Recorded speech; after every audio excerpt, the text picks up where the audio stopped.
საფრანგეთის ერთ-ერთი ყველაზე პრესტიჟული ხელოვნების უნივერსიტეტის ეკოლ ბულის კურსდამთავრებული სალომე კვესელაძის პერსონალურ გამოფენას გალერეა პლუსმა უმასპინძლა.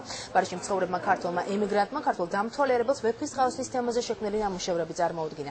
გამოფენა დიასპორის საკათრებში სახელმწიფო მინისტრის აპარატის ხელშეწყობით მოეწყო და მას სახელმწიფო მინისტრი პაპუნა დავით აია დაესწრო. სალომე კვესელაძე პარიზში მრავალ ცნობილ დიზაინერთან, მათ შორის ვან დე შტრატენთან და ჰელენა რუბინშტეინთან თანამშრომლობს.